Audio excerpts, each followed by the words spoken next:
This is Moshe coming to you from Israel in the Galilee. And today is the 26th of February.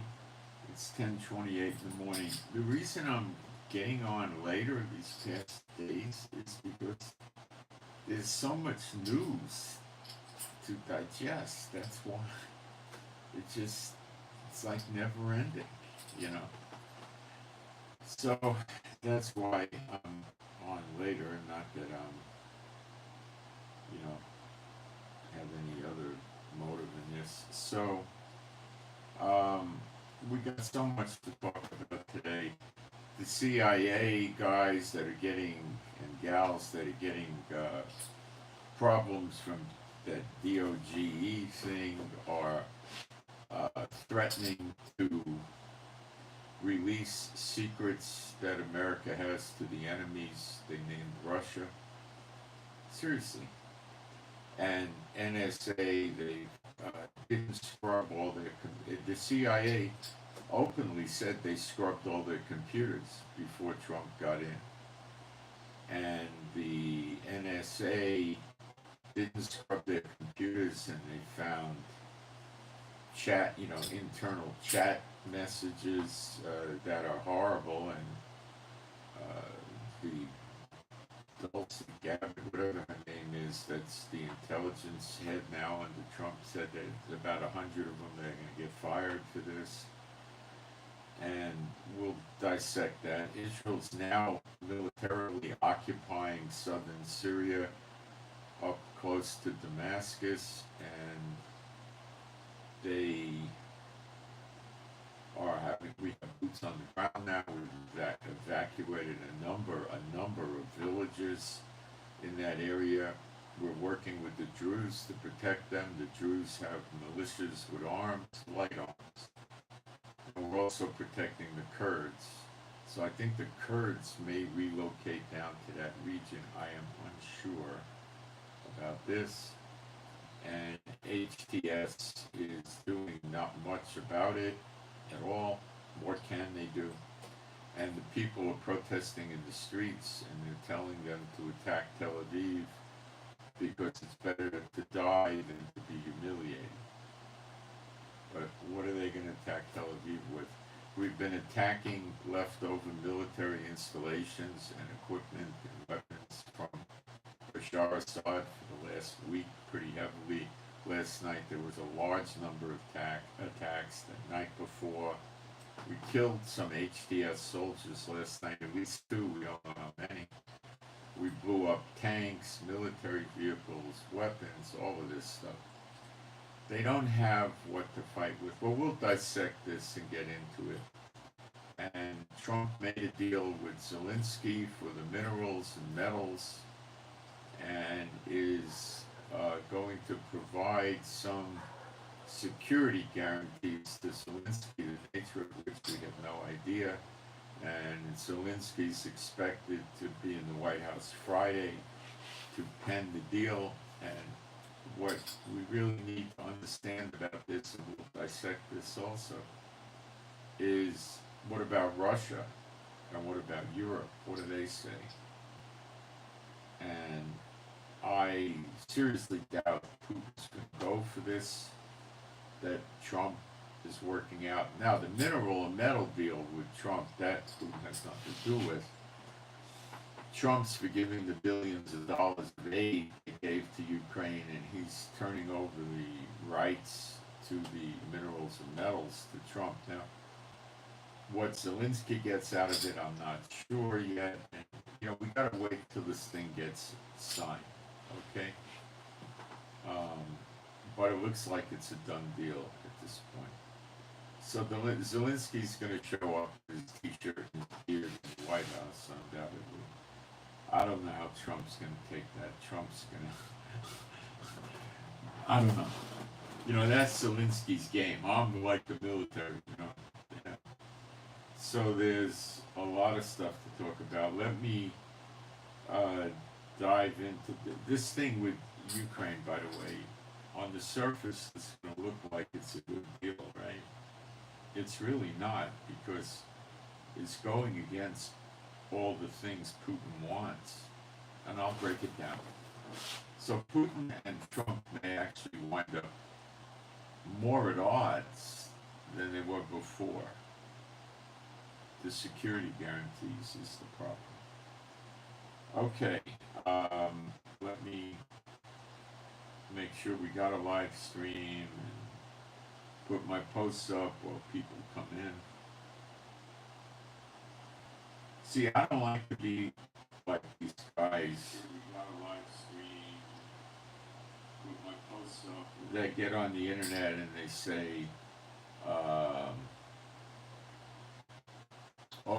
big news, great breakthrough, massive event, and they try to get you to listen for a long time before they tell you what it is, and that's to get there. I check the volume here. That's to get you to watch the video longer, which helps them with YouTube algorithms.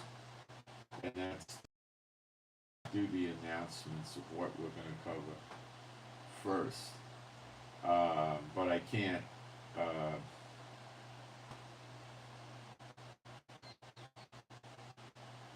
I can't get everything in here. There's other things we're going to cover too. All right, let me get my posts up and we'll get going. And people will have a chance to come in.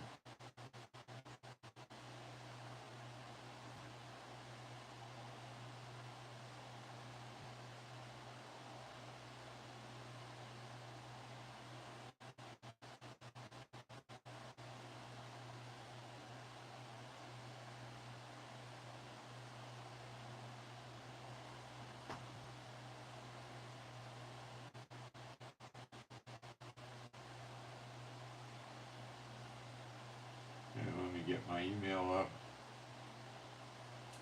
And we'll get going.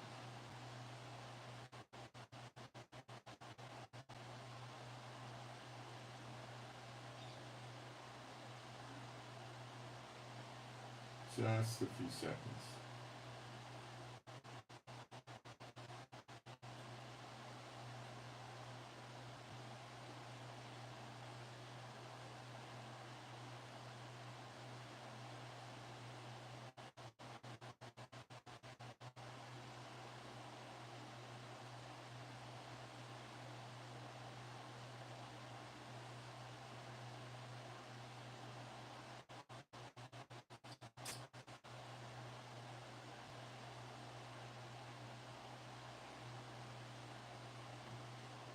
Okay. So that being old and New Testament believers, I'm going to do some praise. There is no God like Jehovah. There is no God like Jehovah. There is no God like Jehovah. There is no God like Jehovah. There is no God like Jehovah. There is no God like Jehovah. There is no God like Jehovah. There is no Messiah like Yeshua. There is no Messiah like Yeshua. There is no Messiah like Yeshua. There is no Messiah like Yeshua. There is no Messiah like Yeshua. There is no Messiah like Yeshua. There is no Messiah like Yeshua. Okay. So listen, guys. I'm Jewish. I live in Israel. Okay. If you think all Jews are sneaky, dirty, lying, backstabbers, you're wrong. But why are you listening to me? You're looking to get intel. I don't understand.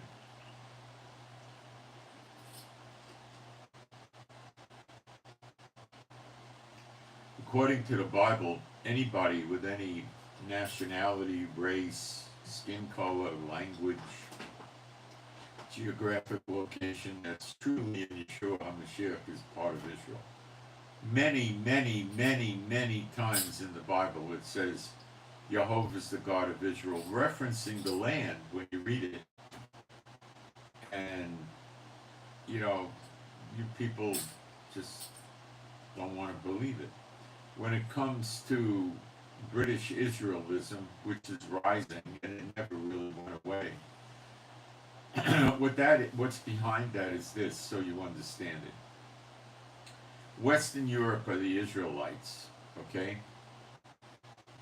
And the fact that the scripture says the word of God escapes them, Well, they got the word of God, they don't follow it. And these people don't pay attention to Galatians 5:19 to 21, where it says those that do variance and seditions. Seditions is divisions, denominations are perfect examples of that. Not 99%, 100%. Variance, they have different doctrinal statements.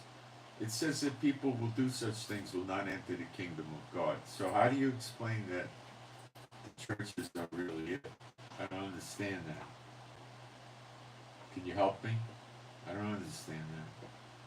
I see the churches condemning themselves. They reject knowledge, and Yeshua is rejecting them. That's all I see. But, I like to hear about that. So, Western Europe are the Israelites, and we're what do they call us? Khazars. We're the imposters. Remember, in Revelation, the synagogue of Satan, each time it's mentioned outside of Israel. See, they don't think. These are just people that, I'm going up in the rapture, I'm the elect, not them stinking Jews. And they don't even know what their Bible says, and they preach and talk against the Jews, against Israel, and against the Bible. And I always tell them 2/3 are going to get cut off. Zechariah 13 verses 8 and 9. It's going to happen very, very, very soon because of what these people do here in Israel. And I also many times say, I know there's some Orthodox rabbis that aren't Jews, and they disregard that. And I often tell them that they follow the Talmud and the Kabbalah, and those books are contrary to the Bible big time, and they're not the Bible, and they ignore that too. And then I also tell them because of the 2,000-year punishment. You see, they don't see a 2,000-year punishment. They see a perpetual punishment on Israel. Okay? That's how they see things. Okay? Not how I see things. That's how they see things. And that is foolish, and it doesn't follow the scripture. But you see, this belief system's not a biblical belief system. Okay? They don't know their scriptures. All right? And they don't want to know the scriptures. The prophets were Jews, the apostles were Jews.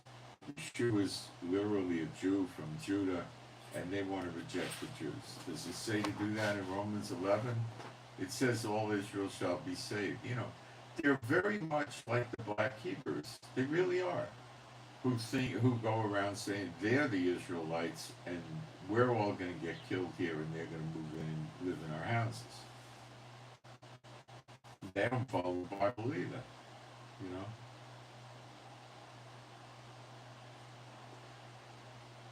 Second Corinthians 11:12, I think it is. They have another gospel, they have another Yeshua, they have another Jesus, not Yeshua, and they receive another spirit, and that's why they're against us, because of that other spirit they have, which is not the Holy Spirit. And there's gazillions of them, and you know where they tend to congregate? In the survivalist preppers gun community. Oh, they congregate there big time. Okay? And they're not going to make it. For the most part, I don't think. I have to see that it turns up pretty high now. It's looking too high. Bring it down some.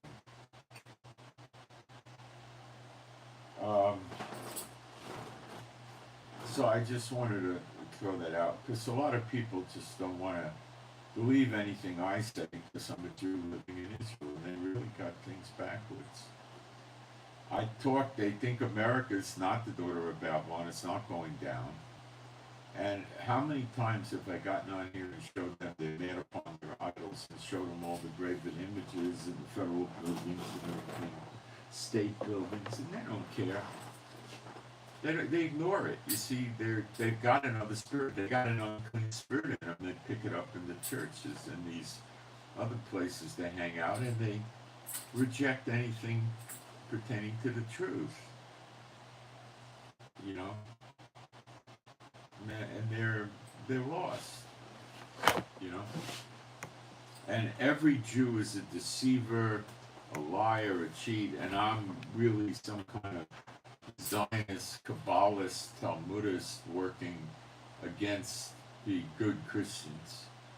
Well, the good Christians don't have different doctrinal statements and divisive denominations, like you say you were the Apollos and Cephas, you say we were the Assemblies of God, or you're a Baptist or a Lutheran, or, you know, you got it? Okay. So if you come across these people, you can try to argue with them, but remember, toss them, then cancel the witchcraft and the sorcery, then you might get something. But they're pretty lost, and they will not accept reality. They will not wake up.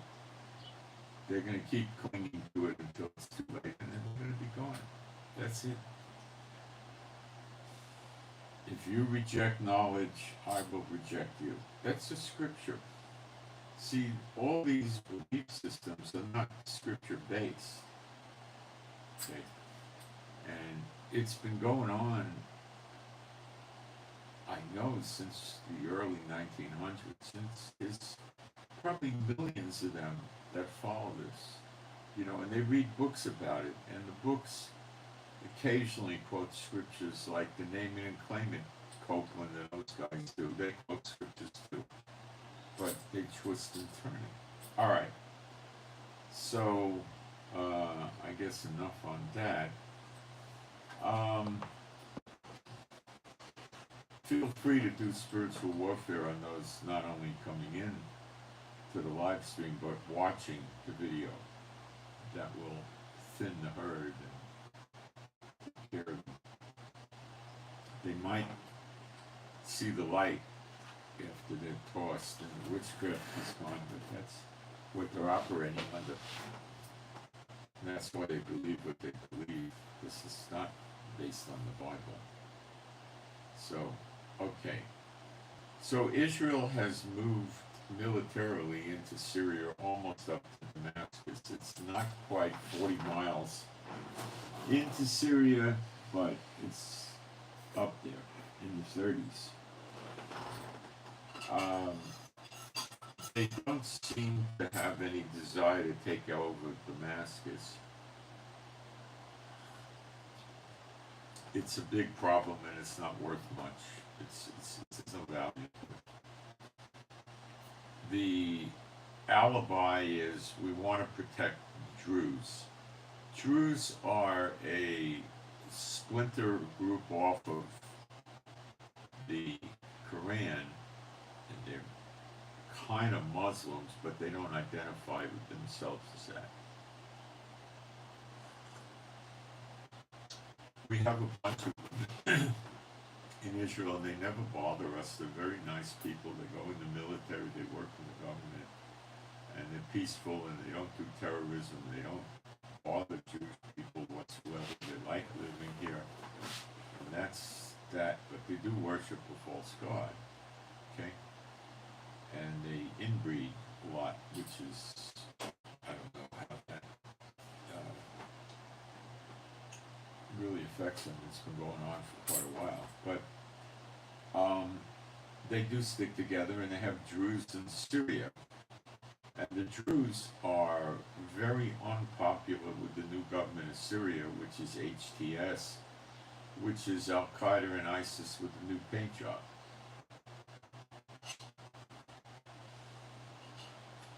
You can take a 14-year-old car with 230,000 miles on it and get it all painted, and it looks like it's really a new car from the outside, but inside it's an old, rotten, busted up junker.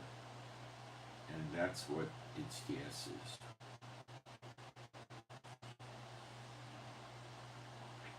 And they've been persecuting the Alawites, people from the Assad regime, people that don't follow the Islamic face like they do, and that would include the Druze and the Kurds. So we're also trying to protect the Kurds, which are in the northeast near the American military bases, and Turkey is going after them. So I think the deal is going to be the Kurds will have to move down to the south of Syria near us, and we've evacuated many, many, many villages and towns of the civilians. Yesterday we sent them SMS messages to evacuate the houses. How we got SMS messages to all these people is a mystery to me. They left. There's tanks in these villages. They left. Have you ever stood next to a tank while the motor's running? It's a pretty scary thing. Okay? And they left. So, will they ever come home? I don't think so. And I imagine the Kurds will be moving into their houses. I'm not sure how this is going to play out. I'm pretty sure Israel has a plan, but I'm not sure what it is. And it might be a very fluid plan that keeps changing. So we're not stupid, and we didn't leave the weapons there for HTS, because then they would have by now probably invaded us or attempted.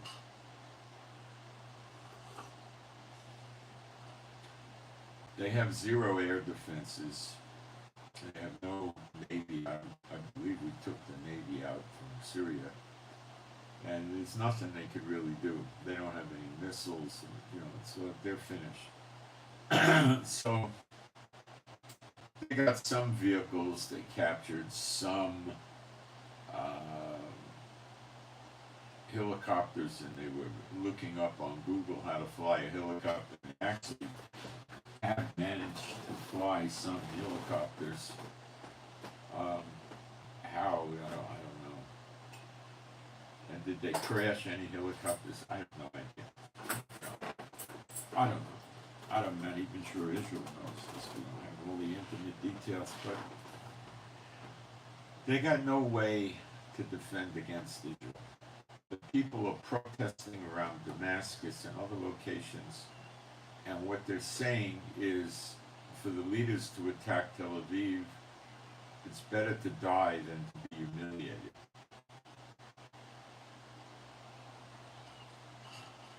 HTS has got a big problem. Not just Israel, but they've got to calm the country down, and they're anything but calm. They're in chaos. They've got to get the government running. I don't know what in the world they're doing for money. I don't know what foreign countries are accepting their currency, which I think is the old Syrian currency.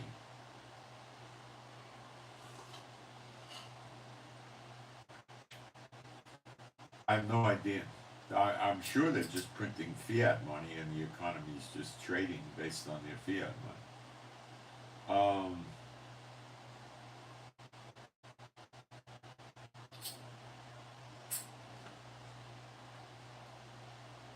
It looks like it's a failed state. Okay, now, if they try to come against us, first of all, we'll see it coming. We're heavily surveillancing the place. So is America. America did some drone strikes on targets, targeted assassinations of terrorists in Syria they wanted. I think they did 2 yesterday or the day before. So America's knocking them off too.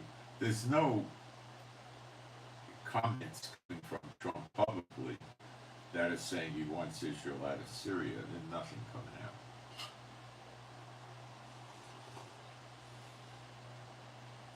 Trump's trying to stop wars, and what Israel is doing is likely to stop wars more than start them. HTS can't do anything to us militarily that would be meaningful. Okay, there's no way they could do it. Okay? I don't see any way they could do it. They could try, and it would be a, 24-hour war or an 8-hour war. It would create more chaos, and it would be injured and dead, and they would use human shields and all this stuff. Okay, so America's got bases in northeast Syria where the oil is, and I imagine they're continuing to pump the oil, have the companies that are friendly with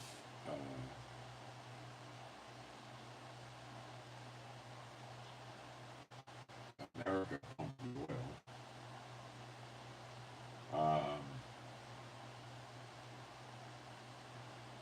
So that's going on.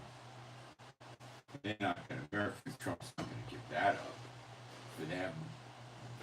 Remember that this HTS government took over under the Biden days, not Trump. And the plan likely was Biden wanted them to take over the Assad regime, have the military bases, the aircraft, the missiles, the tanks, everything, and be more of a greater threat to Israel. Remember, the Biden regime gave Hamas $100 million for condoms. Trump talked about it very openly on television. Now, you would, for $100 million, you'd be able to buy enough condoms for the world. Hamas is, at their height was 50,000. You gave them $250,000, they have tons of condoms, not $100 million. So Biden probably was very interested in seeing HTS take over Syria and have the weapons and be another threat to Israel. Okay. That failed. Netanyahu woke up and knew that Biden was coming to the end of his term very quickly, and Trump was in. These were the last days of Biden. So we started blowing up their weapons, and Biden didn't do much of anything. Okay.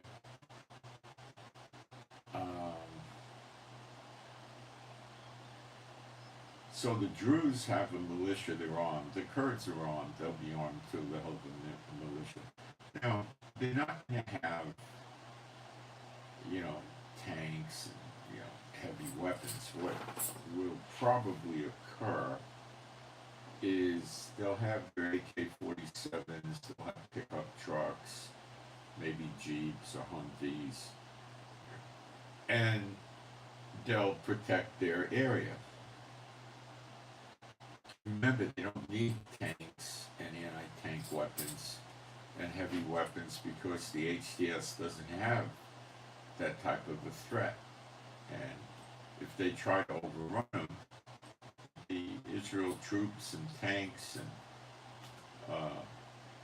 armored personnel carriers and all the weapons are there, plus our Air Force.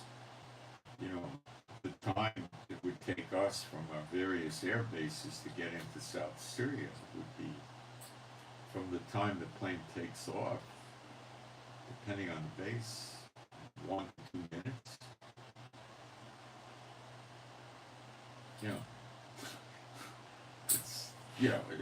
It's right there, So 3 minutes if we're coming from far away. It's not a distance to worry about. And we don't have to be cautious of air defense because we fly over Israel and then cross over, and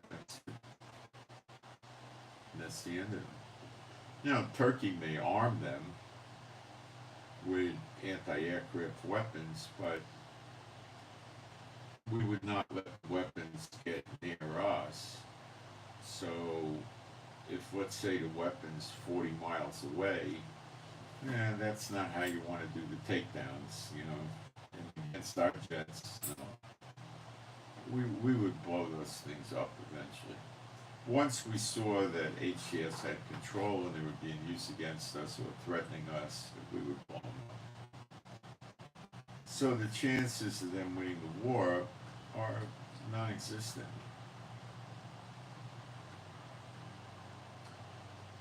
And this is the dividing of Syria, and Turkey wants a peace up in the north. So Turkey may do a similar thing up in the north, and Turkey doesn't want the Kurds on his border. So we take the Kurds down to South Syria. How convenient. So Erdogan sits there, rah, rah, rah, stinking Israel,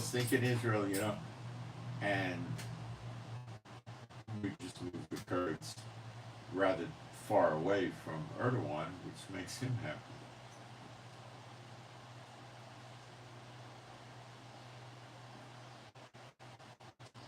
So what comes out of their mouth is meaningless with world leaders. What you have to look for is what comes out of their mouth and their actions. So Erdogan's putting up a big, verbal barrage against Israel, but it looks like Israel and Turkey are working on this together. That's what I'm seeing here. The Kurds would probably be pretty happy to go down there and live safely away from Turkey's military and not have to worry about HTS, which was persecuting them as well. Then they stopped, but they would pick it up again later on. So it gives us a tremendous buffer zone. We're in the Syrian side of Golan Heights, which is really Israel. And we've got bases and embankments for the military and stuff over there, and we got radar and everything. And we've got I think it might be 32 miles or it's 30-something miles deep into Syria. And I don't know if there's any talk of annexing it or anything like that, but it's basically there for the taking. And it's not that many countries that are so favorable to HTS because they're Al-Qaeda and ISIS. And Iran doesn't get along with them. Russia doesn't get along with them. They threw Russia out. Hezbollah doesn't get along with them. They threw Hezbollah out. They threw Hamas out. They threw the Iraqi militias backed by Iran out. They had to run back to Iraq. So who the heck's going to come help them? Jordan? Not a chance. Who? I don't know. Nobody. I don't know who's going to help them. Somebody might give him weapons. I don't know. Israel will blow them up.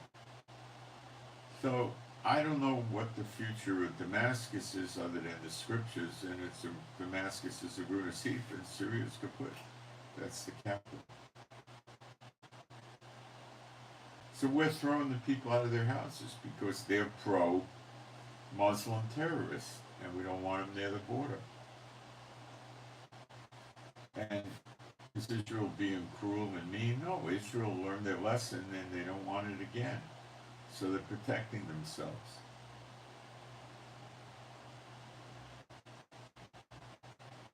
What about Trump attacking the cartels in Mexico? He's protecting himself.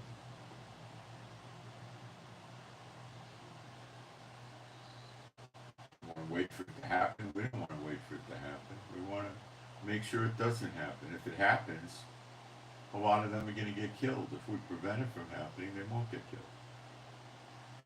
You can't keep them in the houses because the HTS will move in, they'll put weapons in the houses, all the human shield garbage that Lebanon does and Hamas does will start all over. That's it. Is there going to be an outcry at the UN over this? Maybe. I don't know.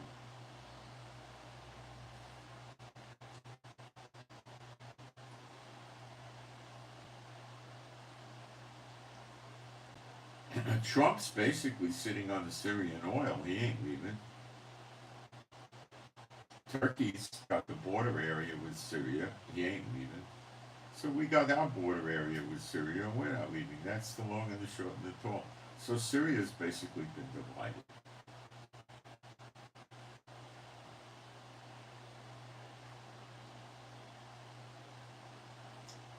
If Turkey rises up, Trump will say, you go out of Syria first and then tell them to leave. Why do you get to stay and they don't get to stay? That's the reality. If Turkey tells Trump to leave, oh, then Turkey got trouble. But Turkey's not going in that area. So this is another thing happening. You see, as we're approaching redemption year, we're starting to grab more land, very slight, and the civilians are not moving in. Now, speaking of grabbing land, Bezalel Smotrich, who's part of the right wing, the ultra right wing, and I would say Bezalel Smotrich and Ben Gvir are not right wing; they are extreme right wing. Okay.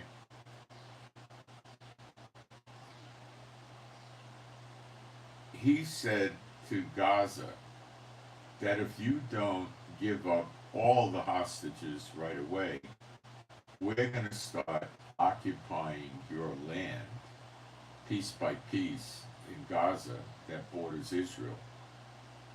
And we're going to start pushing in, and we're going to start having our people go there and work the agricultural land. Now, they do have good agricultural land in Gaza, and in years past they would sell a lot of produce to us. And there used to be, and I don't know if they do it anymore, but about 35, well, in the 90s and the 80s, I think, they had a division of the police in Israel called the agricultural police.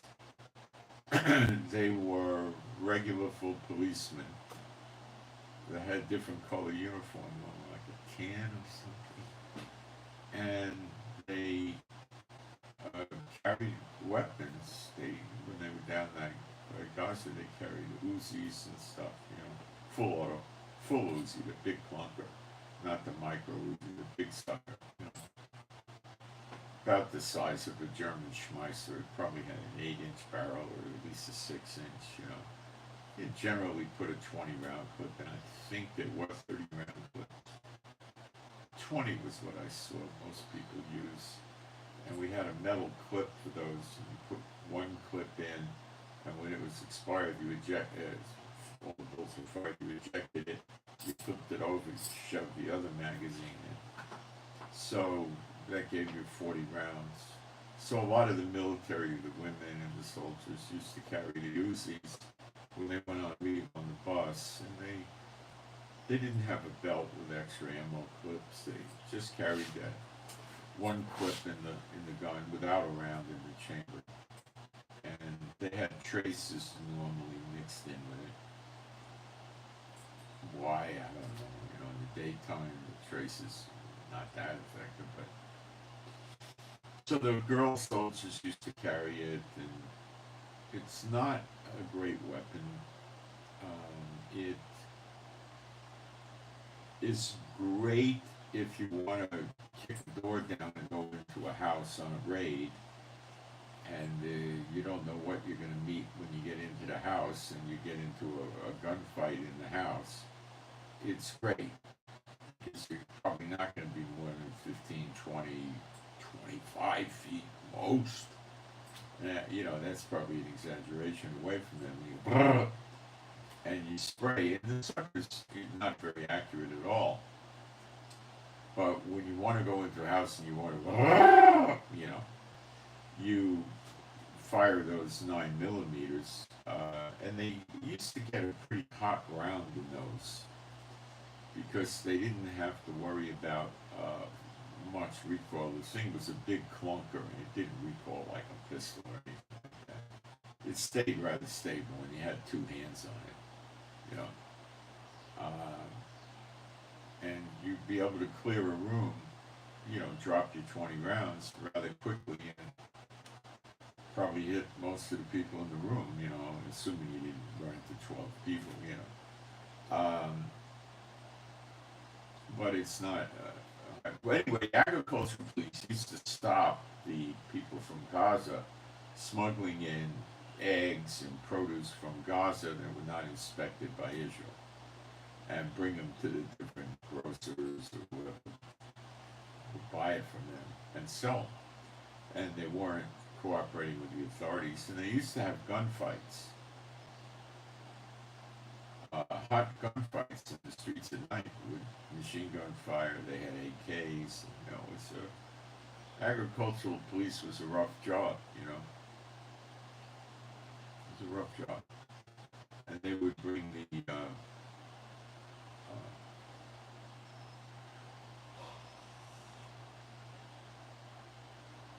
they would stop them, confiscate the goods, and things like that. They would sell tainted goods. They wouldn't poison the Israelis because then their business would be finished. And maybe they weren't paying taxes. I don't know the details. So Smotrich said that they're going to start grabbing land. Now, that would also, adjacent to Israel, so that would be also called the buffer zone. And I didn't hear Netanyahu say that, but Smotrich said it, and I didn't hear Netanyahu do a rebuttal on it yet. Now, Netanyahu is a fairly weak fellow, and he has, or it has, lots of hidden agendas, and I would be a little surprised if he decides to go through with this, but he, at the same time, Netanyahu is in a vice. His head's in a vice. One side of the vice is he's got to get hostages back, or the people in Israel are going to be ticked at him. Okay? Lots of the population. The other side of the vice is if the wars stop, the Supreme Court is going to push this case forward fairly immediately, and that is likely going to mean he's going to get a conviction on at least probably 2 of his 3 counts. So he's going to get some years in jail. He'll have to immediately go out of the Prime Minister office. We'll immediately have a vote. We're not going to wait 3 months. I think the Knesset members will be asked to see if they can form a coalition immediately. The day after his conviction, or maybe the same day, I don't even know. And they probably will. And if they form a coalition and one party or one coalition could produce 61 votes, they get to put their prime minister in. And I expect that would happen, and then Netanyahu is finished forever. And I don't know who that would be the next prime minister. It wouldn't be Smotrich, and it wouldn't be Ben-Gvir, and I'm not sure who it would be, but it would be another Satan bot. For sure, that you could take to the bank. I can guarantee you that. As long as this government exists, there's going to be a Satan bot in the chair of PM. So that's interesting. See, Hamas is in a position where they can't do anything militarily to Israel worth a hoot. Okay? Nothing.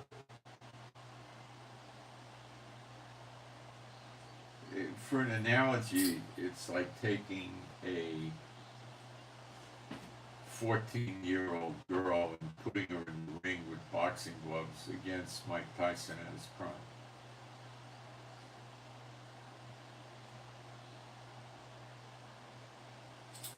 It's going to be a knockout. Okay. The problem is, everybody knows Hamas will start killing the hostages, probably on the internet, slowly and cruelly, to make Israel suffer a lot of pain and try to get us to stop. If they do that, the answer would be give us the dead bodies and all the living hostages right now, or we're going to wipe you out. There's no other answer. And do they really want to get wiped out? I don't know. The Muslim media is telling us now that they're getting ready to start attacking Israel. And today is, I believe, either the ceasefire was over at midnight or it's over at midnight tonight. I don't have a clear handle because there was a delay by a day or so with the ceasefire, but it may already be over. Witkoff, the envoy of the Donald, canceled this trip to the Middle East indefinitely because there's, I believe indefinitely, there's no point in negotiating. Hamas is saying there's no way in the world we're going to demilitarize and leave Gaza. No way in the world. So what's he coming here for? Because to get Trump's resort plan for Gaza, phase one is get Hamas out. After Hamas is out, you can find various ways to get the Gazans out. It's not that hard. Okay? But while Hamas is there, it's not feasible. So what Netanyahu's doing right now, I think there's 49 hostages. I don't know how many are alive. It's a number of people. Some are Americans, some are from other countries, and it's a mishmash. Some are soldiers. They want him out. Netanyahu wants him out for publicity, but not for publicity because he's got political pressure, and I think he wants him out.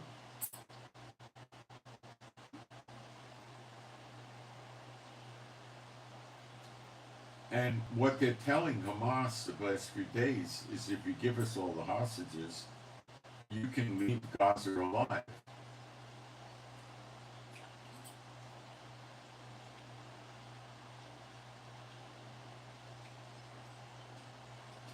Their suitcases of money are not going out when they go. They're going to be searched when they leave. They're not going to get weapons out. They're not going to get anything out.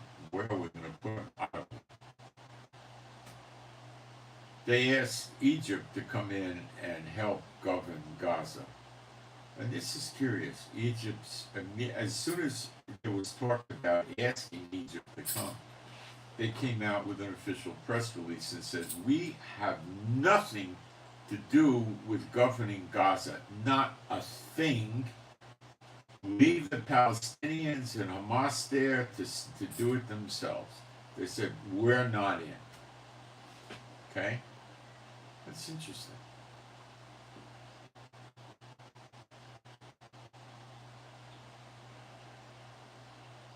What we glean out of that is Egypt is dead bent on keeping the Palestinians and Hamas in Gaza to rise up and kill the Jews again.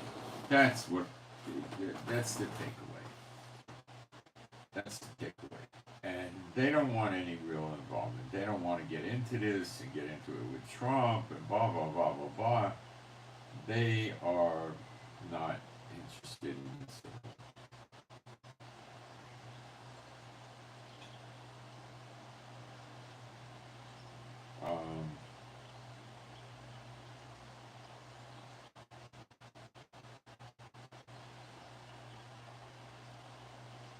Try something here.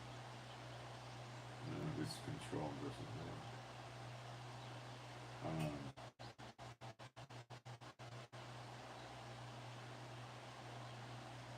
Very few people in here today. Surprised. I guess it's the hour.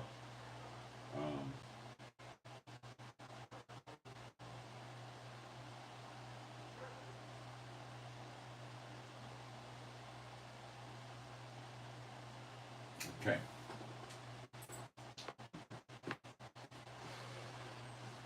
So I imagine that in the coming days, Netanyahu's going to go into Gaza. Deeper, we're already in Gaza. Go in and start. I don't know what the military tactics are going to be yet, but they'll shift the Gazan civilians that are willing to leave certain areas like the north away. And go in, and we'll have surrendering Hamas, we'll have dead Hamas, we'll have fighting Hamas for a brief period of time. There'll be bombing, there'll be destruction of tunnels, and I don't know about the hostages. Netanyahu's between a rock and a hard place. Now, he might be delaying a few days there because he's trying to get his position, Israel's position in Syria, more stabilized. We just, for the first time, put ground forces in. There's a lot of tanks there. And we're building bunkers there, and we're evacuating. So this might go on for a few more days. And when he's finished with that, which secures our border there, we have prevented any movement of weapons from Syria into Hezbollah. We've also been steadily, for days and days, bombing installations in Hezbollah. We have not yet invaded Lebanon. Probably Netanyahu is trying to chew one piece at a time. Gaza is not a threat to us today. They're not a threat to us tomorrow, the day after, the day after. They're not getting any weapons. And we can deal with these other problems, which I think Egypt can care less about. So we are working on Syria right now, and I don't think there's a lot of work left. I haven't heard anything about Trump attacking the Houthis, but I imagine it's coming. And he's not talking about it, which makes me pretty sure it's coming. Iran is still saying they don't want to have any nuclear facility conversations with Trump at all. They're not interested. That means Trump's got a big problem he's got to deal with. Iran.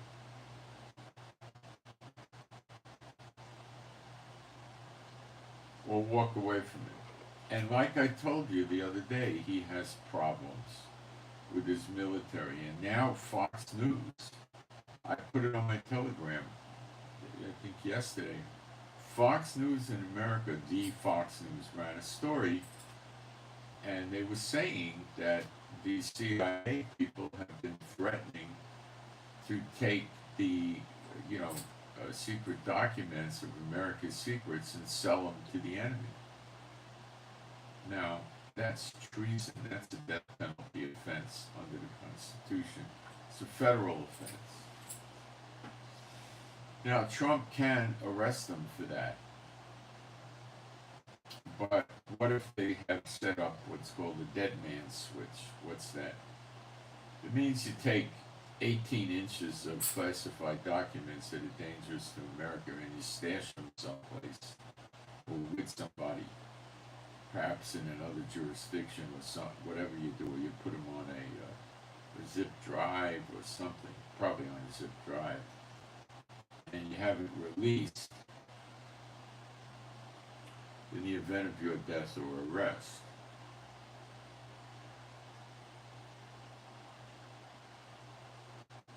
So this is a problem. And next is if you arrest them, you got a problem with them talking while they're in jail, spilling secrets. Now, most classified data and documents are really dangerous for about 2 years.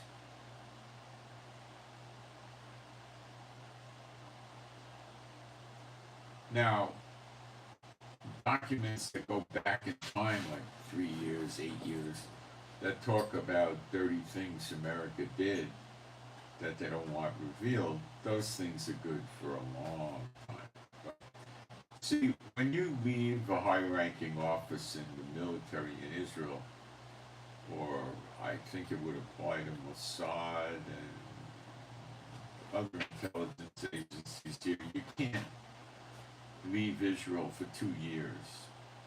So if you're a colonel in the Air Force or something like that, in a commando unit as a colonel or maybe a major or even a captain, and you knew things and you got out of the military, you'd have to hang out. You retired, let's say, you'd have to hang out in Israel for 2 years. So you could sit on the beach in Eilat or Tel Aviv for 2 years.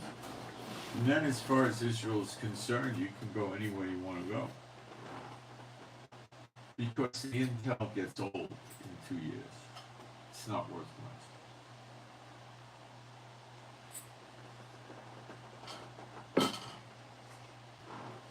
Russia did the same thing, does the same thing to their scientists that work in military research and, military sensitive military and intelligence settings. They can't leave. So I knew a Jew that came here around 1990 or 1991, and he had to wait 2 years before he could leave Russia because he was working in the private sector on military stuff, so he couldn't leave Russia for 2 years. So I don't know, Trump could do that with the CIA people. Remember I told you that there's a lot of people in the Biden administration that hate Trump and would leak secret information if there was a war over to the enemy. I told you that before this story on the CIA came out. And that's the real fear he has. See, American military cannot fight without military intelligence, without the CIA, and without the NSA. They all work hand in hand. Okay? They all do different things, they all coordinate, and they work together. And the FBI, not so much, maybe on some domestic stuff, but not really that much. But the FBI does go after spies in America, so in some respects they're in counterintelligence work.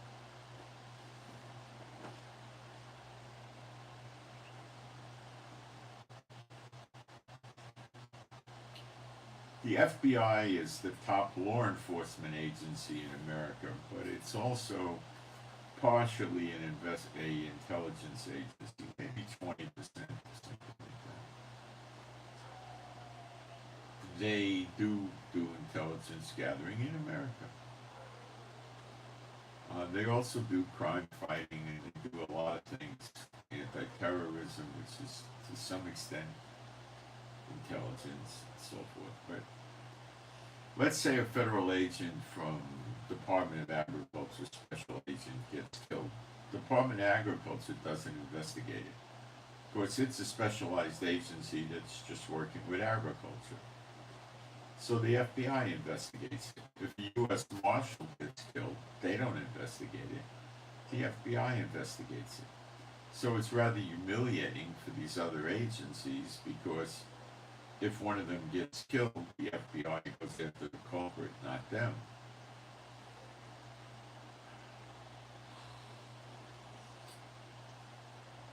So they make more money than the other agencies, not by a ton, but noticeable.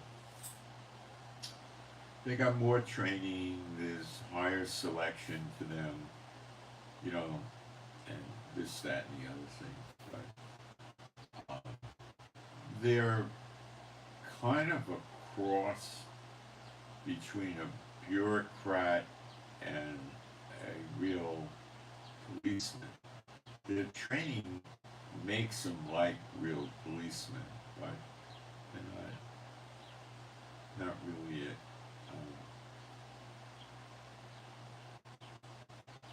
See, your scholastic ability, when you take a written test and it's heavily involved in English and writing skills, because the FBI wants to make sure you can write reports and you communicate well with a good vocabulary, so that somebody could read a report 7 years later and know what was going on. Okay? So grammar and English and spelling is very important to them. Okay? Another thing they like to look for is things like they show you a picture for 20 seconds or whatever, and then they take the picture away and you're asked questions about what you saw in the picture. That's not a bad thing. So if you can't remember things out of the pictures, you're going to fail that part of the test.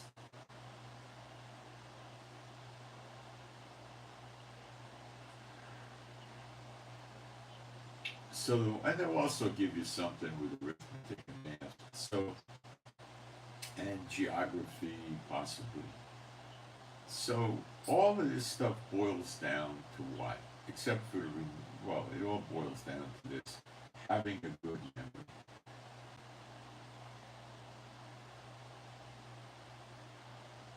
And that's what gets the people in the universities to law school, being a CPA, it's all memory based. You got a good memory. You look at the picture, you can remember. You understand the rules of English and spelling, you can remember. Okay? That's what it's all based on. You look at maps, you remember the layout, good at geography, memory. Here's the fall down.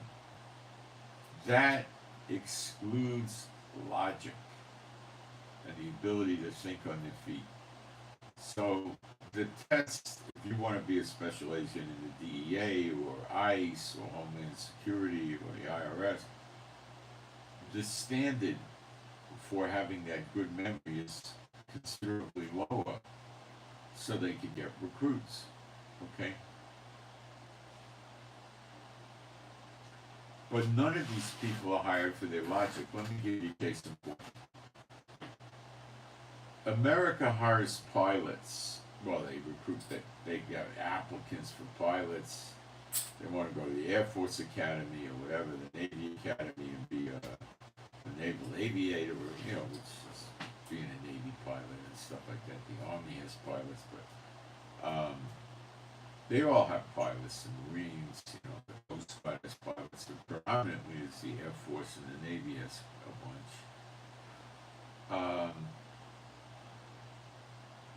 So does the Army, actually, but they've got to have good vision, they got to have good hearing.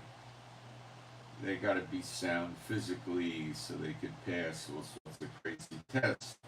Like they take them and they put them in a machine like a cockpit, and then they drop them in a deep swimming pool, and they turn the seat upside down, so they're upside down, and they have to unbuckle the safety belts out of the seat and swim to the surface. All the while, they have divers with tanks watching them in case they get confused. So they want to make sure that these gals and guys have the ability to keep their balance turned upside down in water.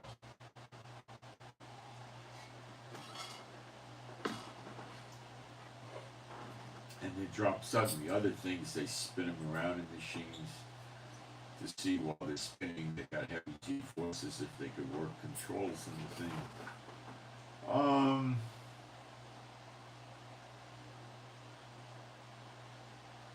Can they function upside down? Can they function on the side? And this is what they're predominantly looking for. And then they're also looking for applicants that are book smart. They have a college degree. Okay. I went to college, got a bachelor's, and I got a master's in business, and it's all memory.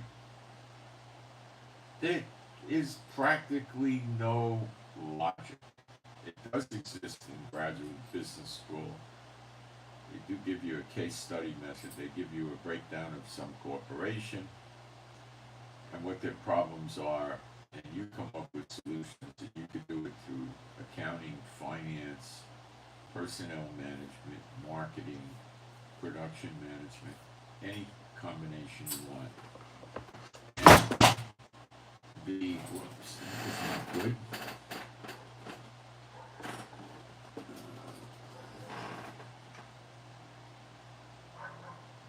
Yeah, it's fine. I got the protective case on the iPad if all that. And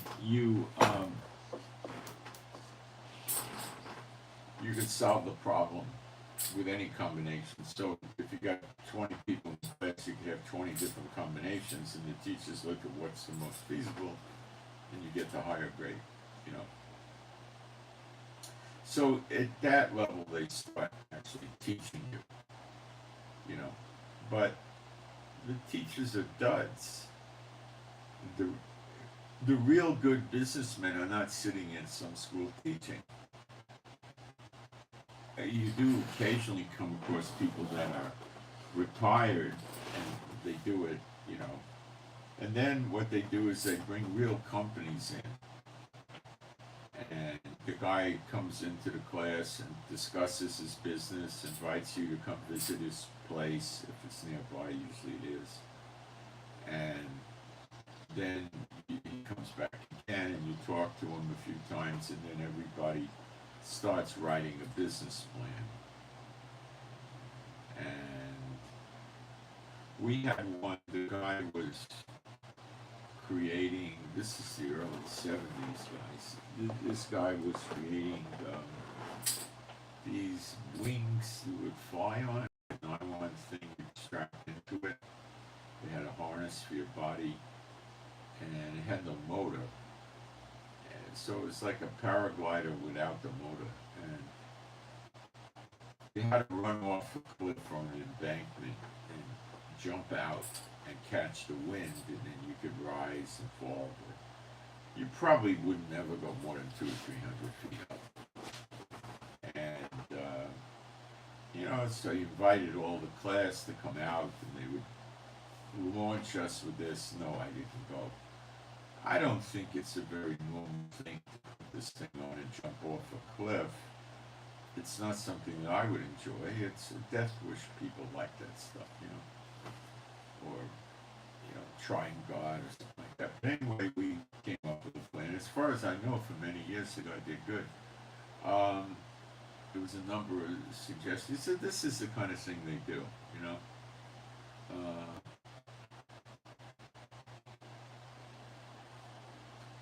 And it was fun, you know. But typically, it's not anything very creative. Okay. Accounting is anything but creative. Finance is, the way they teach it is not creative. The way Elon Musk or Trump would teach it would be highly creative. Production management is generally slightly creative. In other words, how to increase production in a factory, cut costs, improve product, and not make the product too good, you know, and not make it too bad, you know, stuff like this. Marketing is mildly creative, very slightly, but that's graduate school, you know. So the people that get into the FBI are generally not tested for their logic. Now, how does Israel test their pilots? They go through the same things, but to a lower level. Okay, yes, they want vision, they want to be able to sustain G-forces, to be able to be turned upside down and function. Yes, yes, yes. But that doesn't make you a pilot. You see, in America, that gets you in with your education, and then what happens is you work your way, you get the classroom work, how the motors work, how gravity works, how wings work, you know, all that stuff, right? And then they start taking you out in trainer planes and see how you do, and then they start advancing you till you get into multi-engine propeller, then you probably get into jets, single engine, then multi-engine jets, and you know, stuff like this. And they pull people aside. They say, look, you will probably pass and become a pilot, but you're going to be a very mediocre pilot. So they pull them out. Or sometimes they let them pass and they're a pilot, but they tell them they want them to work in radar or something because they're not going to be a good pilot. None of this has anything to do with their ability to conduct combat, to operate under stress. They don't test them that well. they put them in simulators and put them through stuff. So yeah, they do. But you know, a simulator and reality is like shooting at the range and then actually getting in combat. Okay? Big difference. Targets don't shoot back. Okay? The guy in the lane next to you didn't just get shot in the chest and he's gurgling blood. Okay? It's not the same thing. What Israel is looking for is guys that can multitask. They can handle many bad things happening at the same time. I got a fighter jet coming at me here, I got another one coming at me there, and I got 2 SAM missiles at me coming at me. What the heck do I do? That's who they're looking for. And they're going to take that guy over a lot of other guys, as long as he has the minimum physical capabilities. Okay? They're not going to take a deaf guy and put him in, or a guy that lost 40% of his right hand in movement. You know, they can't do that. And they do that with their special forces. I worked at a kibbutz, and the guy next to me was in he had a little booth behind me, a little room. He was in the Israeli Navy SEALs. And these guys are taken because they can multitask, they don't panic, they stay cool, and they got logic. The key thing here is logic. America doesn't do that. And America has gazillions of pilots. If they start picking based on logic, they probably wouldn't have enough pilots. Hello? Hey. Oh, okay. Shut your door. I will. They wouldn't have enough pilots. I'll be right back. Whoops, this is tangled. Let me fix this. That was a closed bottle. No damage.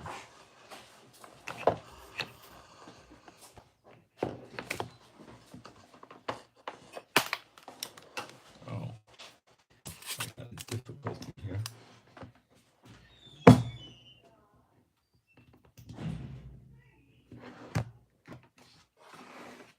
Be right back.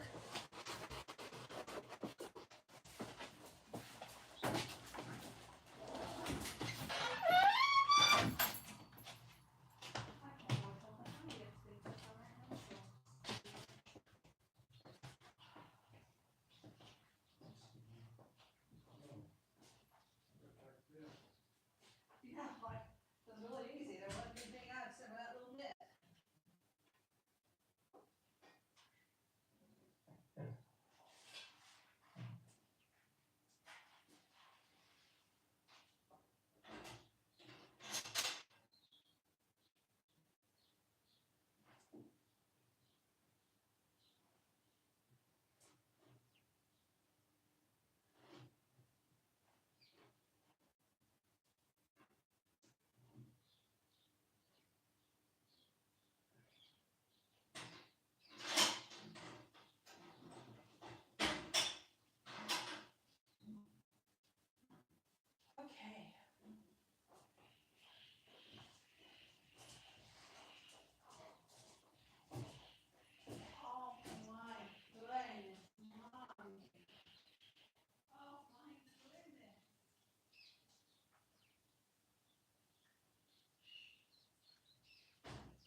think America has 13,000 military aircraft, and it might be higher even.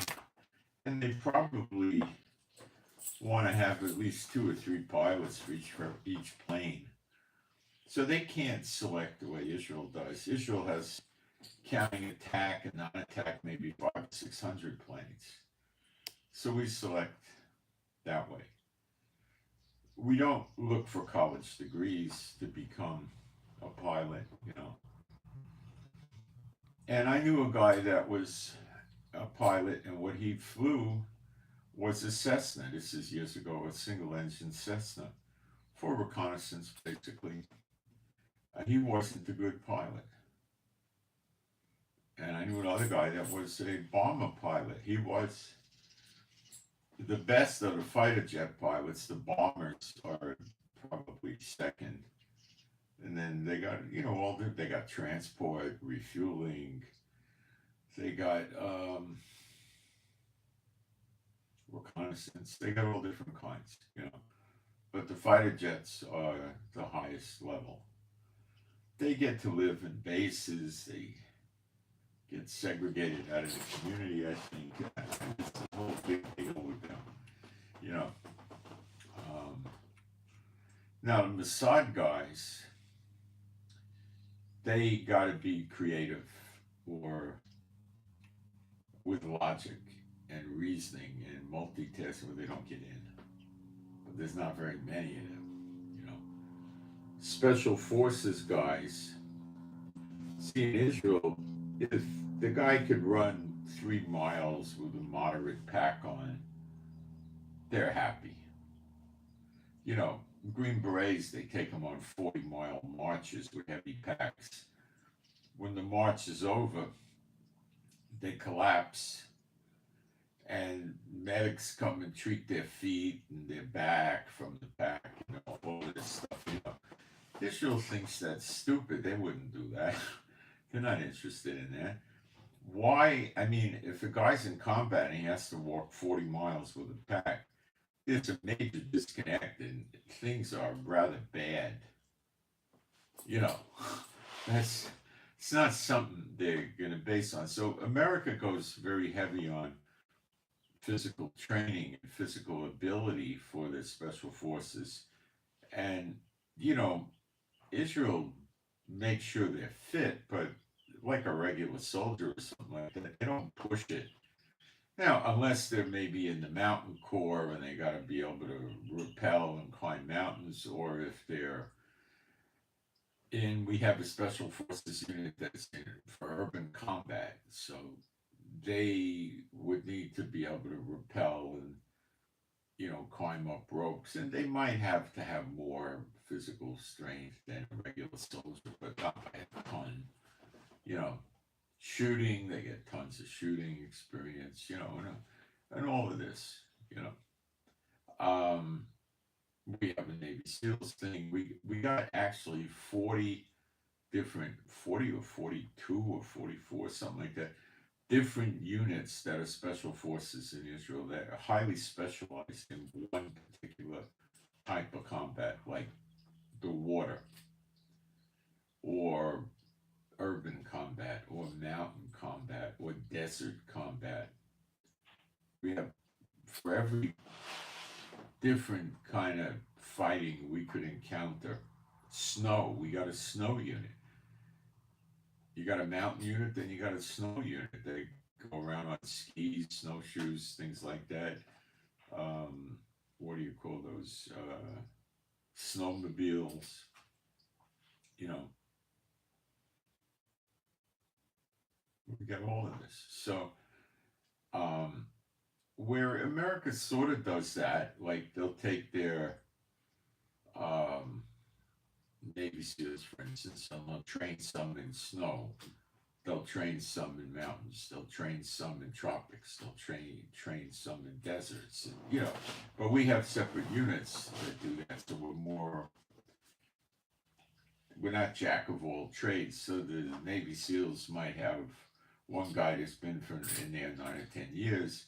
He might be trained in 3 or 4 different types of combat, where our guys, they may cross train some, I don't know, but that's the differences, are are there. So um Ukraine and Trump. So Trump and Zelensky are making a deal. Zelensky's coming Friday. He's signing over the mineral rights.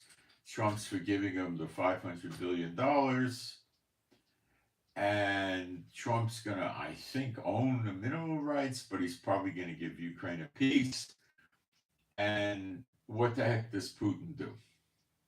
And Trump is saying he's going to give Ukraine security guarantees. Well, Trump doesn't want to lose those minerals, so he's calling it security guarantees, but I would say we'd be better off labeling it protecting precious minerals and metals guarantees.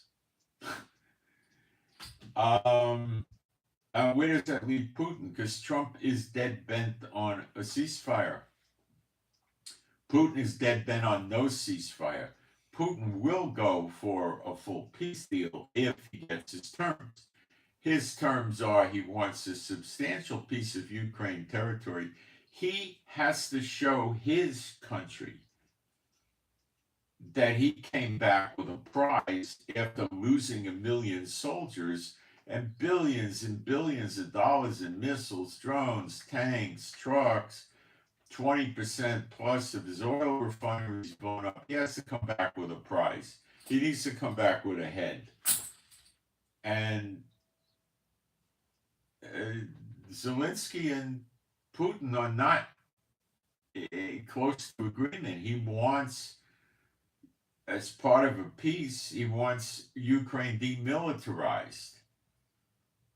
So, yeah, Ukraine could demilitarize and Trump could come in with a small amount of forces to protect the precious metals and minerals, but I don't think that's anywhere near the same thing. Putin may protest avidly about Trump giving security guarantees to Ukraine, okay? Because he's going to see it as a bayonet in his back, ready to get plunged in at any minute. But he's going to want to take a larger piece of Ukraine than the land he's occupying now, probably trying to get the minerals that Trump is getting from Zelensky. Trump voted against Zelensky at the UN with Russia. It scared the daylights out of Zelensky with him buttering up to Putin.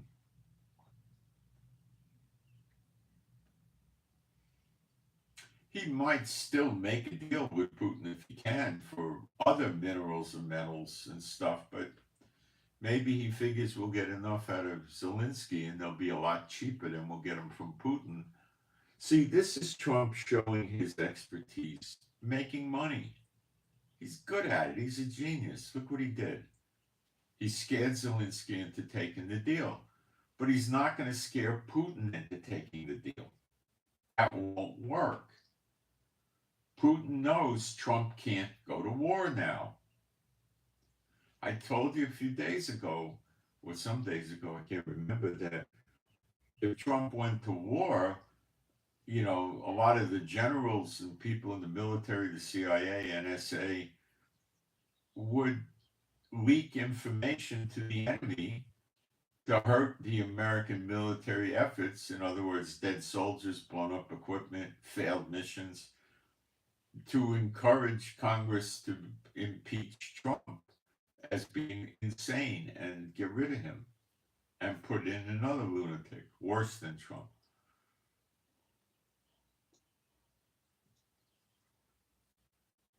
This is what the problem is. Now, it's nice he made the deal with Zelensky, but making a deal with Putin is another matter.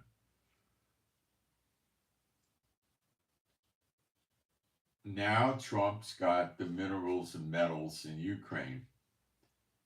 And the word for that is ka-ching, ka-ching, ka-ching. Money. Okay? So, Putin wants to stop that. Well, You try to take money away from Trump, you got a problem. But Trump can't. I would say at a minimum, Trump has to wait a bare bones minimum another 3 months before he could handle a war. Probably longer, probably 5 or 6, 5 months, maybe 6 even. I don't know. He's got to wait a while.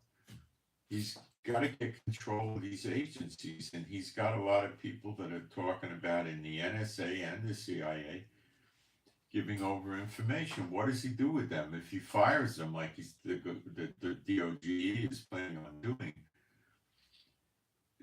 They, who knows where their zip drives are or where they uploaded data to a server in another country that they could access encrypted.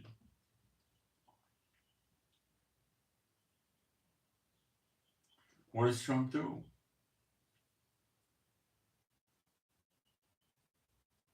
He could kill them, unlikely, because then the rest of them would start really hurting America with releasing secrets. He could lock them up, same problem. The ones that he didn't get locked up would turn.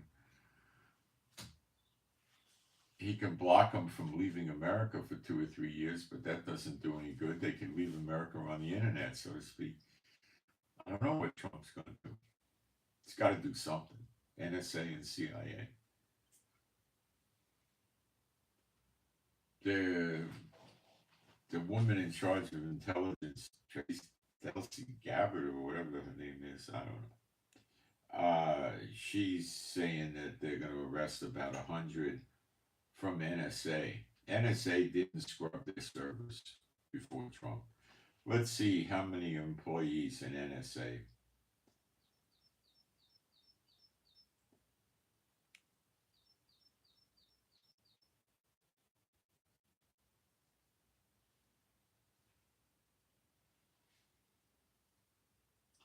$32,000. She's going to arrest 100.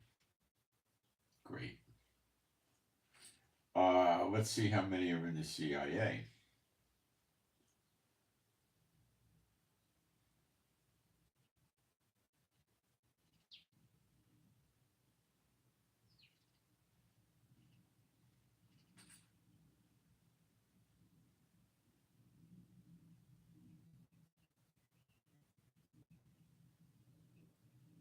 Now, there might be other agencies that we don't know the name of. But knowing the way America operates, these are probably just, secret divisions of the CIA. Now, you got military intelligence, you've got naval intelligence, and Air Force intelligence, and Coast Guard intelligence, and naval and all that. They're in addition, but that's nobody's publishing how big the CIA is. So this is something they may not release. They used to.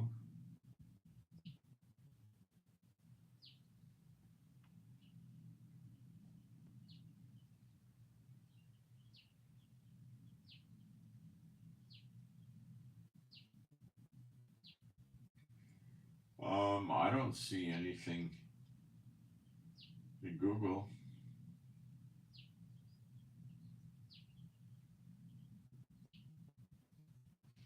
I don't see anything. I think there's a ton of people in the CIA and NSA that are probably making $10,000 a month, but a lot of them get, all kinds of benefits. Like they work overseas, they get a housing allowance, then they don't have to pay taxes because they're getting paid overseas.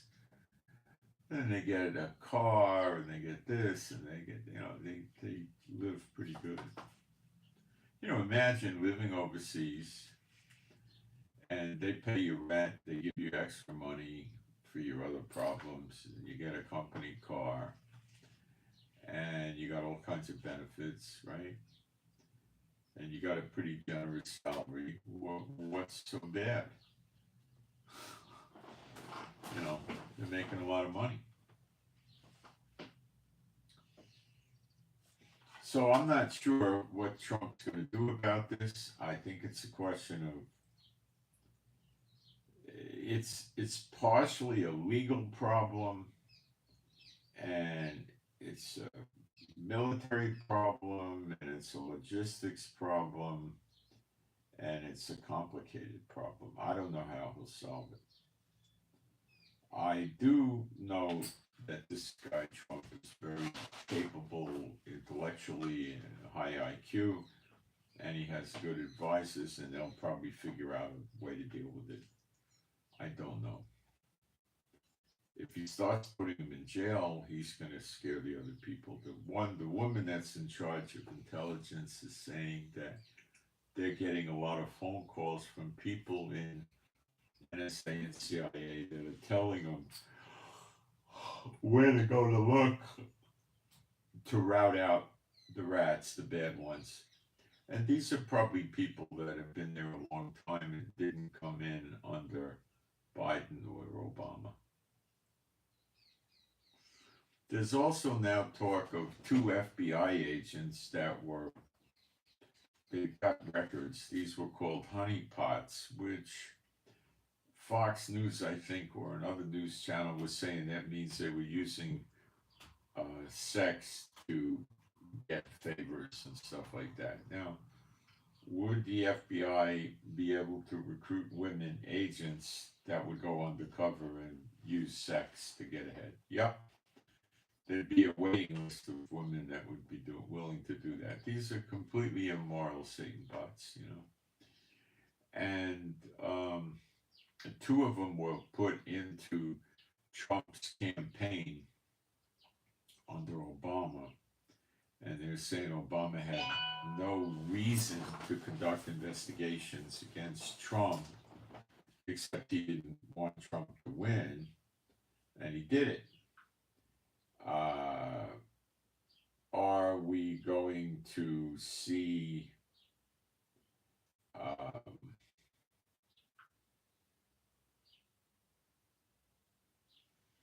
Trump go after Obama? I wouldn't put it past him to do that. Remember, he got chased by Biden criminally, and a lot of people believe that,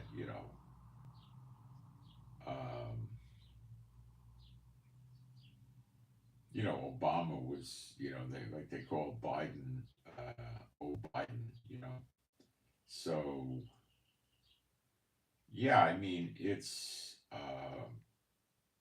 entirely possible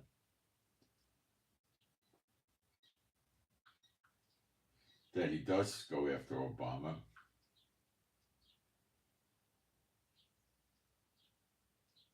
Hold on a second.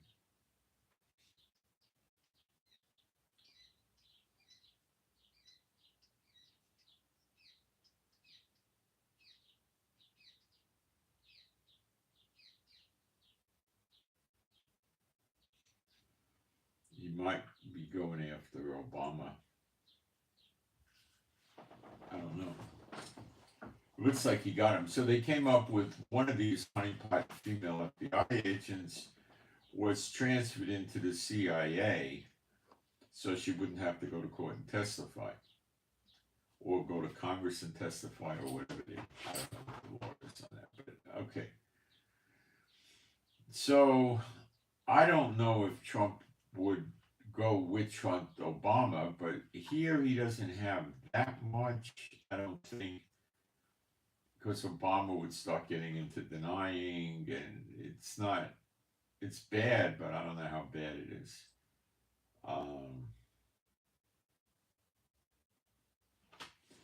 But maybe as the weeks roll on, Trump will pick up more. Now, Obama could be orchestrating people that work in the government that he knows that were there in his day.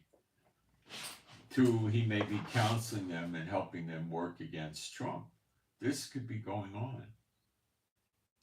And Trump may realize it, so that would make him think he has to go and after Obama. Even if he doesn't get Obama, he'll drive Obama underground where he won't want to do this anymore. Not underground, but he's not going to uh, continue it. Too dangerous.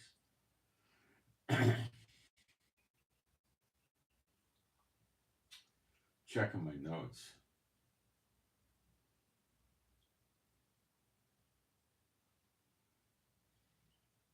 So I don't know if I said this. The CIA people were saying they wiped their computers clean before Trump came in. So they can't get information to hurt the CIA. And they said they were sorry the NSA didn't wipe their computers. See, they couldn't stop that because Biden was in, Trump's sworn in on the 20th. So they probably waited till Trump was sworn in and then they wiped their computers.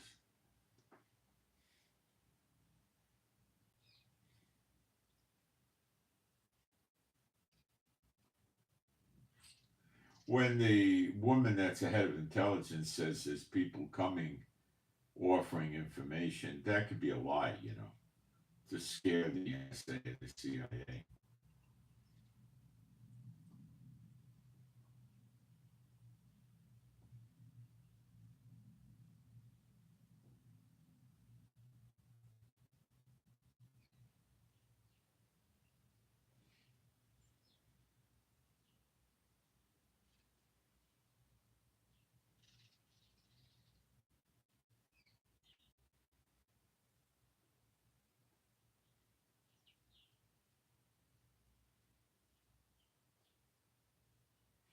Trump did say no more military aid to Ukraine at this time. Prayer request for EB, Echo Bravo, EB, Echo Bravo. Prayer request is to get fast, well-timed appointments with medical people. So EB, Echo Bravo, get fast, well-timed appointments with medical people for various reasons for EB. Next, ES, Echo Sierra, ES, Echo Sierra. Prayer request is for no more stress and healing. So maybe it means to be able to handle stress better or no more stress and healing for ES.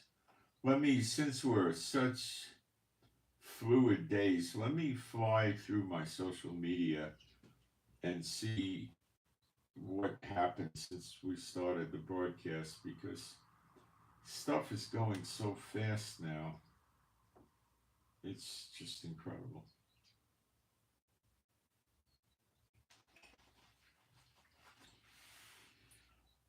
Great Britain, Germany, and France are saying they'll send troops to Ukraine to guarantee a ceasefire. Well, Putin may not enjoy that. And, maybe Putin's just a big bluffer and he'll never do more than he's done and he can't. I don't know.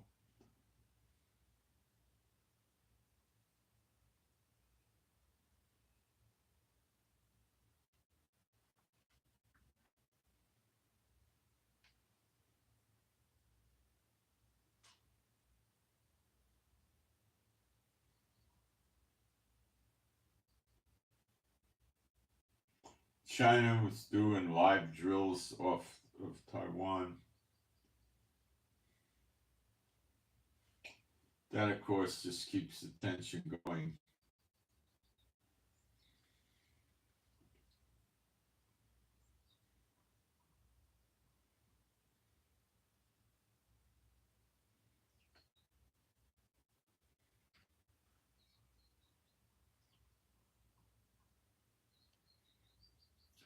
Our foreign minister in Israel says this: Iran has enriched enough uranium to make two bombs, Tell me another one. And is looking for ways to convert enriched nuclear materials into weapons. We do not have time. If the Iranian nuclear program is not stopped, will be a disaster for Israel's security.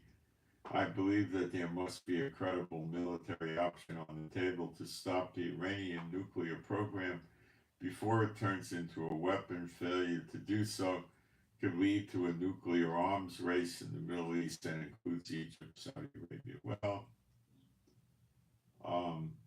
this is just a war drum. They're telling you it's coming.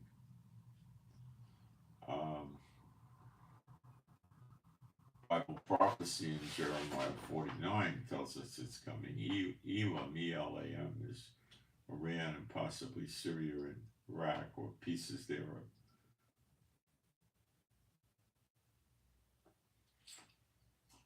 Everybody in Israel is all broken up about the funeral for the two babies.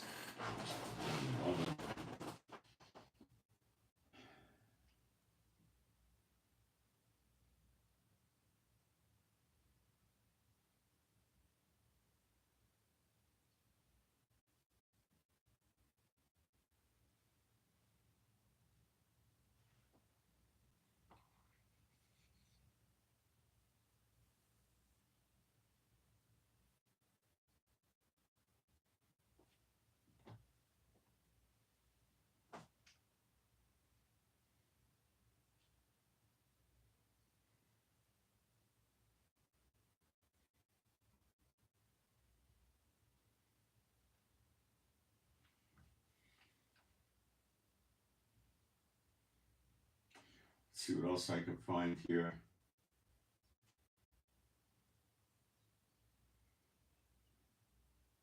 Israel has moved 40,000 Palestinians, and the numbers climbing daily out of their homes in the West Bank because of the intense fighting that's due to Hamas and Iran. Iran smuggles weapons in there and all kinds of stuff. So that's a big fight now. Tanks are there. People are getting evacuated from their homes, stuff like that. It's long overdue.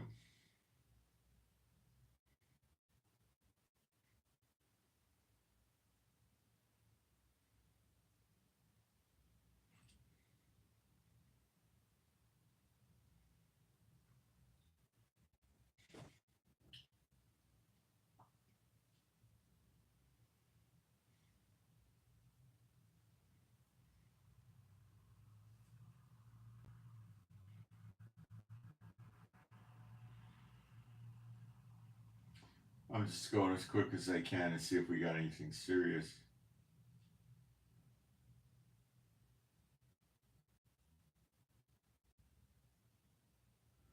Thousands of Israelis are lining the streets for this funeral procession. I mean, Israel is not happy.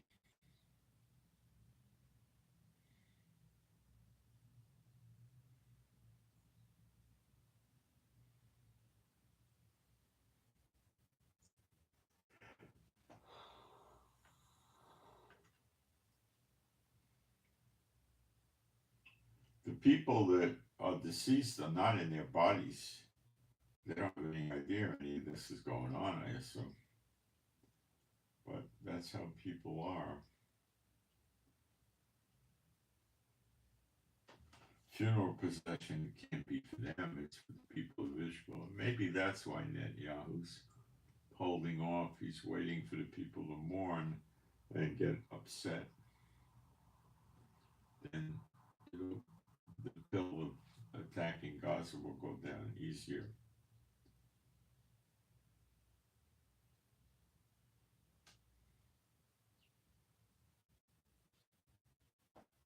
And he intends on releasing the 609 terrorists from our jails for 4 dead bodies of hostages. He's so weak.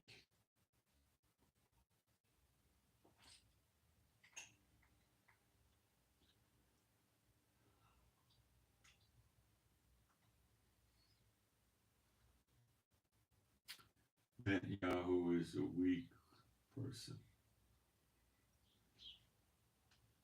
He excels when he's backstabbing, plotting against people and stuff in the wrong ways. He's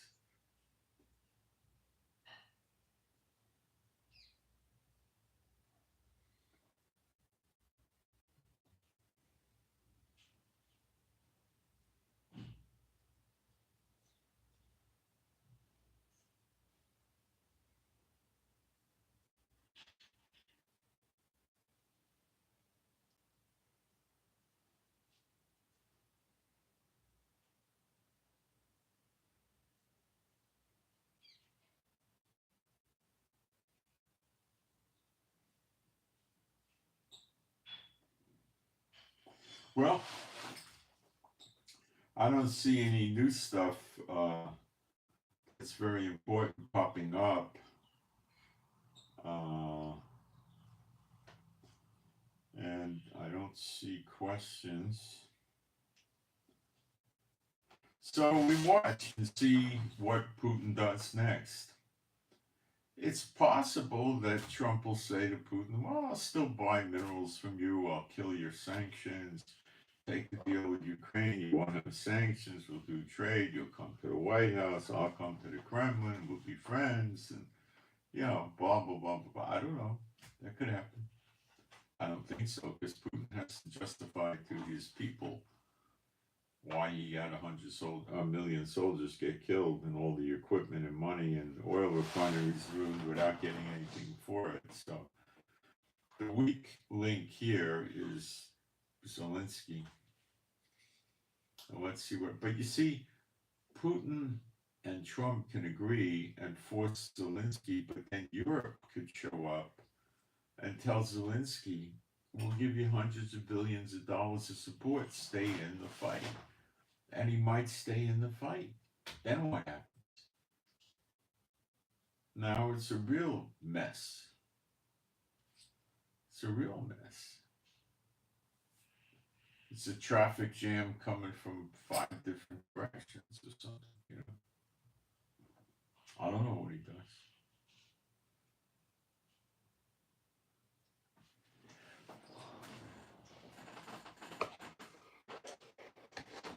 Putin needs to come back with a shrunken head and show everybody how good a job he did. And if Trump doesn't let him have that, there's not going to be a deal.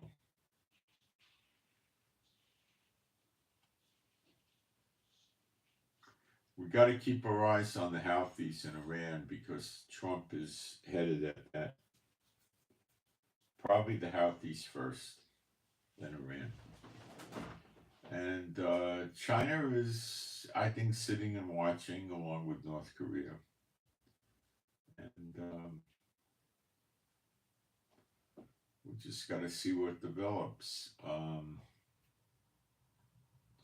I'm really curious. I haven't seen Netanyahu offer rebuttal on what Smotrich said about occupying the land in Gaza. He might be for it.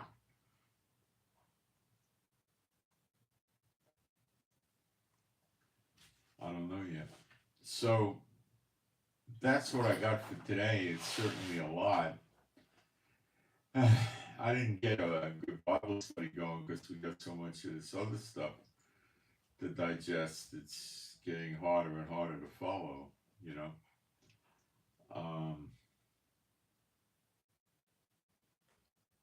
So please pray for me and my wife Rivka.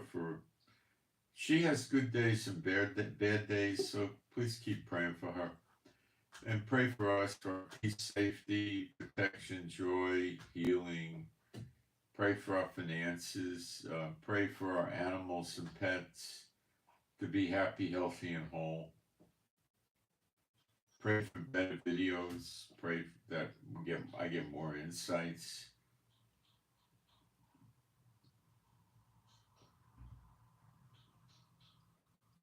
Um,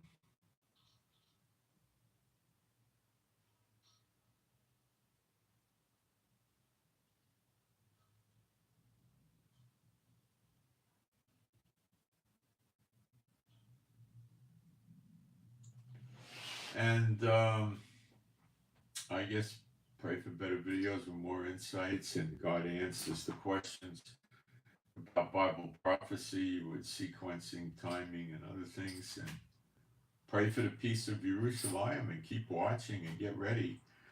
See, Revelation, what is it, 18? Babylon gets it suddenly in a day and an hour. See, it's going to happen fast. And people are going to go into panic. They're not going to know what's going on. It's not going to come premeditated, pre-planned. You're going to see it coming. We see it coming. They don't. But it's going to hit them, boom, just like that. It's going to be sudden, man. It's going to be, when things go, it's going to be sudden, okay? It's going to be sudden.